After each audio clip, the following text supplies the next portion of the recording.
Hey there everybody, welcome to your tech timeline for the week of September 29th, 2013. Now this, of course, is the show where I'm going to break down everything awesome that happened this week in the worlds of tech and gaming news that you might have missed. We're going to kick things off with Sunday, which saw a law begin to move through European Parliament that would make MicroUSB the mandatory connection point for all of your mobile devices. So this is going to be your handsets and the like, those types of things. Now, this isn't specifically targeted at Apple, but Apple is, of course, one of the last providers or manufacturers of this technology that has a proprietary cord or an access point, and that's going to be their 8-pin connection that they've been using since the onset of the iPhone 5.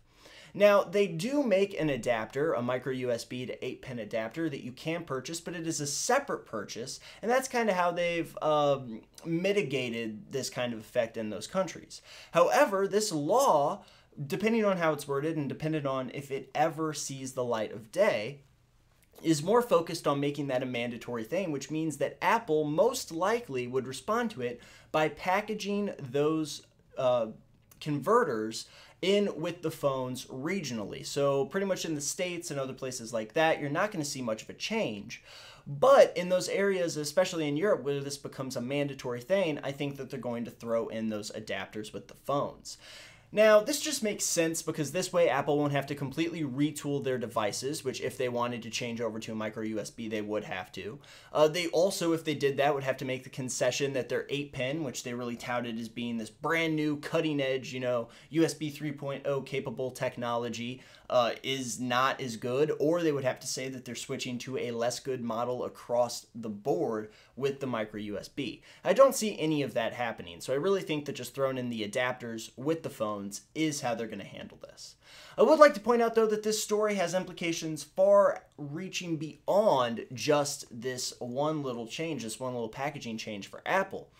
We talked a couple weeks ago about how there are cars coming out now that want to be able to charge your phone without any wires or tethers at all, just having you set them down into the console. And one of the issues that I said was going to be cropping up with that is that it's not a uniform type of thing across all phones.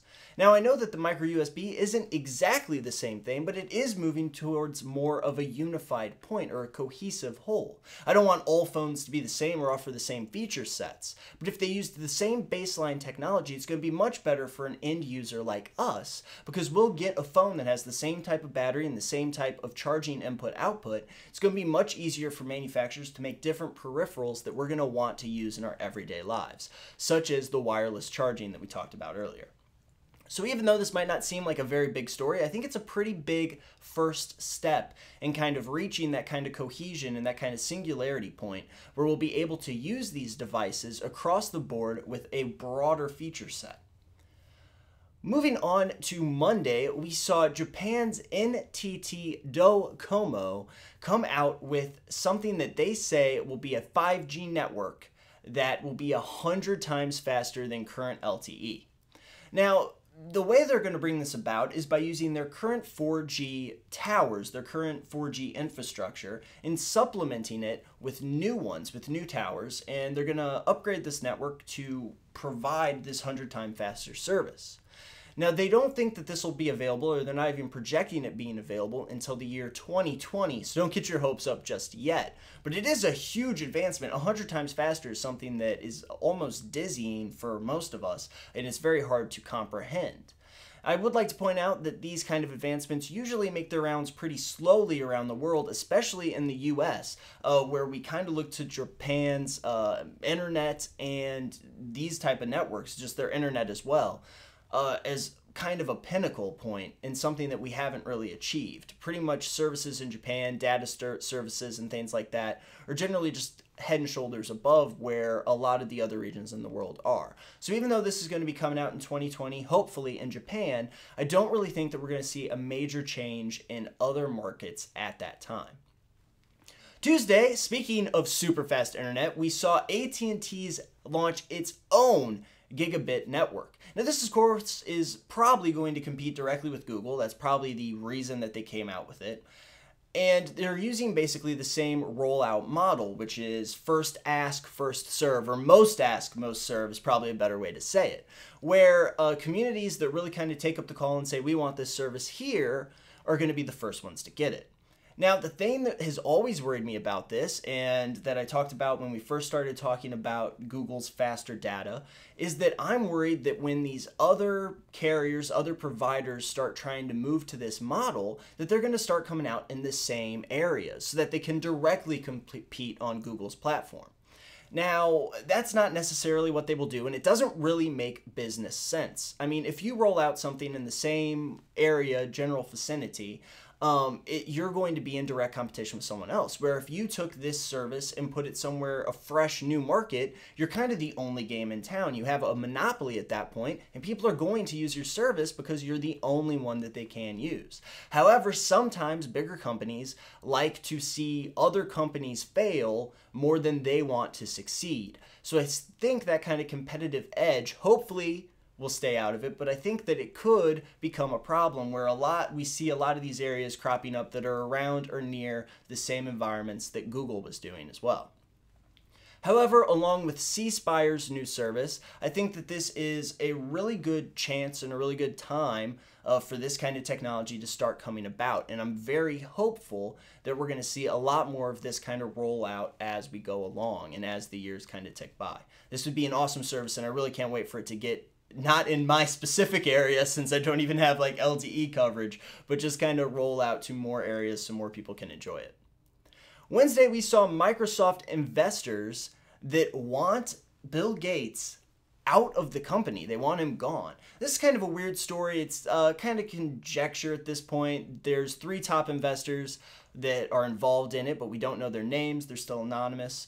And basically what they're saying is that they think the company needs a dramatic restructuring and that Gates will stand in the way of that. Now, Gates hasn't made a comment on it. Nobody's really talking about this at the company either. And it's probably not even going to be a big thing. These 3 investors own about 5% of the company, which is large. That is a very large percentage. It doesn't sound like a lot, but that is a pretty big deal. But these kind of things are weird when they crop up because you don't know which way they're going to go. Now, we saw Ballmer leave earlier, which was kind of shocking and a little strange, but the company has obviously been going through a rough patch, so investors are going to want to shake things up. I just can't really see Gates just being kicked out of the company at this point. I don't know. Dramatic restructuring is probably in the cards for them, considering so many of their products aren't doing as well as they would want. Not that they're doing poorly, but are not doing as well as they want. And they have a lot of markets that are just untapped potential at this point. You know, the tablets with the Surface that did so poorly and things like that. They've got a lot of things they have to reconsider. Windows Phone that aren't doing as well as they projected. And hopefully they can fix that without having kind of that big of a shakeup at the top.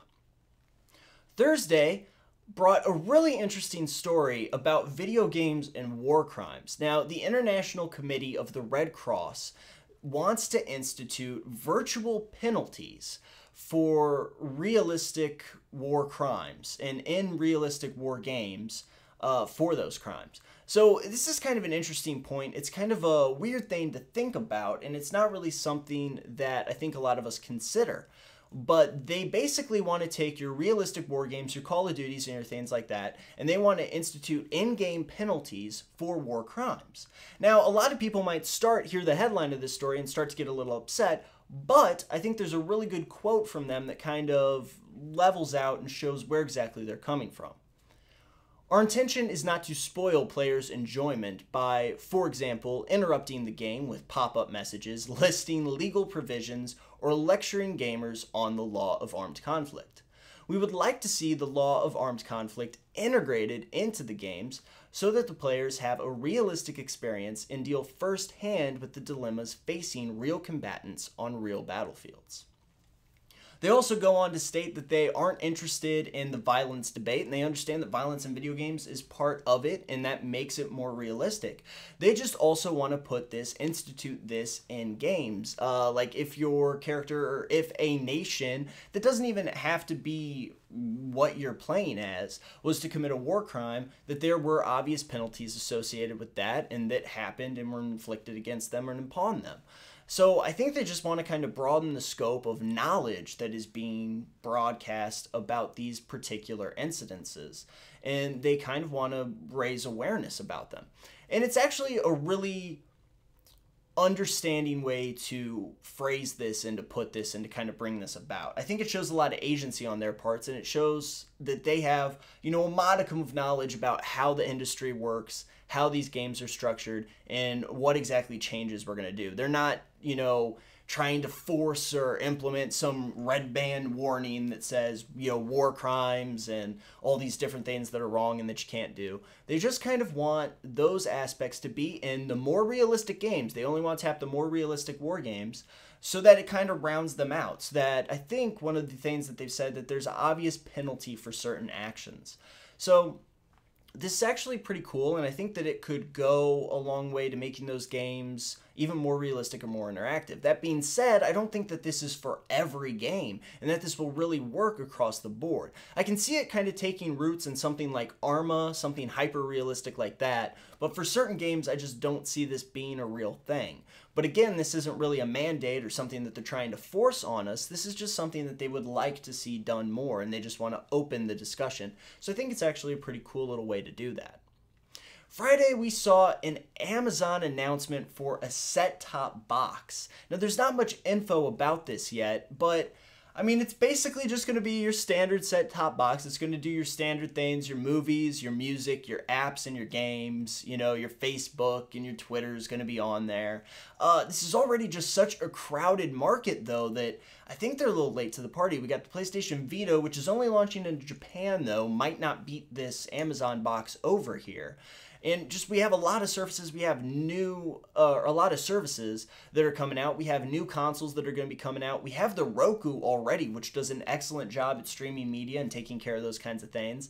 So I'm not really sure that there's room or space for this Amazon service. I will say, though, that this probably has ground-shaking implications, because if they want to force their way through, they could cut their Amazon apps and things for Roku and things like that. Now, I'm not saying they will, and personally I think that would be an absolutely terrible idea, because then if they don't really sell a lot of these consoles, a lot of these boxes, then they're cutting themselves off at the knees on an entirely different revenue stream. That doesn't make a whole lot of business sense to me, but it is just something that they could do if they want to try and force this thing to be more popular. So that is something that I'm worried about a little bit there, but really I'm just worried that this isn't a great move for the company. I just don't really see a space for them with your Apple TVs, your Rokus.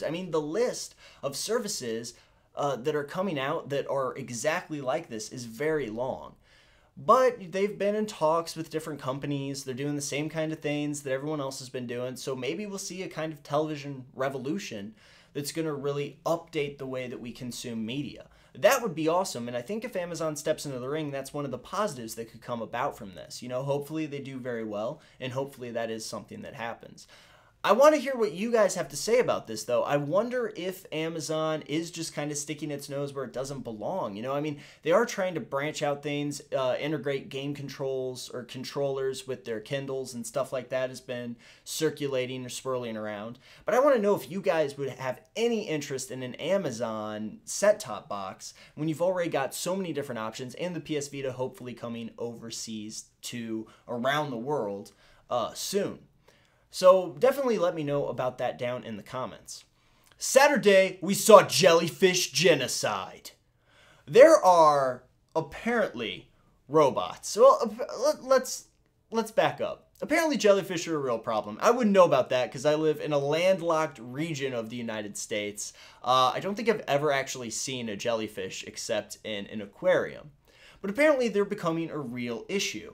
So obviously the answer to this is robot killing death squads. Just death machines raining down hell upon jellyfish communities. Now, these are called Gyros, which is a jellyfish elimination robotic swarm. And these are robots that are able to go in and kill, I think it's 400 kilograms of jellyfish, which I don't know how many jellyfish that is, but that's like what they're touting as. But they can work in like death squad groups of like 3 or 4 that just kind of blow through town, and you know, jellyfish communities are just decimated. And there's one like little baby jellyfish who watched his jellyfish mom and dad die and just swears vengeance. And then like the robots go back in time to like kill his parents before he was born or something. I'm not really sure what exactly these robots are supposed to do, except for just kill a crap ton of jellyfish. Now, maybe I'm way off base here, but all through grade school and middle school, I remember watching a ton of documentaries in school where they were just like, Earth, a delicate and fragile ecosystem where all things are connected. And then they just went on for like 25 minutes about how if you kill like a spider, then you're basically like killing your parents or something because they won't be able to eat bread or some such nonsense. I don't know. It was a long time ago, but pretty much the message was that every single creature on Earth plays its own little role in the ecosystem, and to damage that is to damage the whole structure. Now, 400 kilograms might not be a lot, but it could be a lot. I don't really know. How much does a jellyfish weigh? They're mostly just air, aren't they? Like water? I'm not even sure. But if these things are killing wide swaths of jellyfish, that could also swing the balance in the other way, the other side of the spectrum, and it could actually be a problem. I understand that these jellyfish are causing a lot of problems for a lot of people. They can be very deadly. They can be very dangerous. And if you're living in coastal communities around the world, I completely understand that jellyfish control is a thing that needs to happen. But there's a big difference between having humans kind of control that population by going in, because there's at least a modicum of agency there, and robots that just kind of reach a certain capita and go on. I also want to point out that it is just a matter of time. I'm calling it right here. It's just a matter of time before these Gyros robots start developing their own AI and just start killing humans. Like I'm calling it. Robot apocalypse, Gyros. That's same thing. Very similar. But yeah, it's just a weird story. I don't know too much about the jellyfish crisis. I understand, though, I did read a little bit about it in preparation for the story, and it does sound like it's becoming a big deal. And it is a problem for a lot of people in a lot of communities. So I do feel bad about that. I don't want to make light of that issue at all. But I just think this is such an extreme, heavy-handed, and weird way to deal with it. These automated kind of robot squads going through and taking care of the jellyfish problem. But it's also a pretty big advancement. It's actually kind of cool when you stop and think about it. Anyway, you guys, that's all I have for you this week. I want to thank you very, very much for watching. Links to the sources for all of these articles are going to be down below in the description, so be sure to check those out if you're interested in following up any further. I also want to beg you, ask you, plead with you to share this video with friends, family, complete strangers. Just walk up to them and hand them a piece of paper with the URL on it. I would so appreciate you doing that.